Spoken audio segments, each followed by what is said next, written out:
Valsad city પોલીસે શહીદ ચોક વિસ્તારમાં મહિલા બુટલેગરના ઘરે રેડ કરી 2.54 લાખનો દારૂ જપ્ત કર્યો। વલસાડ સિટી પોલીસે શહીદ ચોક આંધિયાવાડ વિસ્તારમાં દરોડા પાડી 2.54 લાખનો વિદેશી દારૂ અને બિયરનો જથ્થો જપ્ત કર્યો છે। આ કાર્યવાહીમાં 62 વર્ષીય મહિલા બુટલેગર લલિતાબેન ઉર્ફે અલ્લુ ડાહ્યાભાઈ ટંડેલની ધરપકડ કરવામાં આવી છે। પોલીસને ખાનગી બાતમી મળી હતી કે લલિતાબેન ટંડેલ પોતાના મકાનની પાછળ આવેલા બીજા ઘરમાં વિદેશી દારૂનો જથ્થો રાખી છૂટક વેચાણ કરે છે। બાતમીના આધારે પોલીસે 2 સ્વતંત્ર પંચોને સાથે રાખી દરોડો પાડ્યો હતો।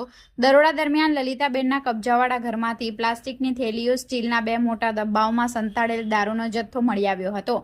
જપ્ત કરાયેલા મુદ્દામાલમાં 2,53,137 કિંમતની 1,000 દારૂની બોટલ, એક મોબાઈલ ફોન મળી કુલ પોલીસે 2,54,137 રૂપિયાનો મુદ્દામાલ જપ્ત કરી દારૂનો જથ્થો મંગાવનાર ઉદય ઉર્ફે ભીખો ટંડેલને વોન્ટેડ જાહેર કરી આગળની તપાસ હાથ ધરી છે।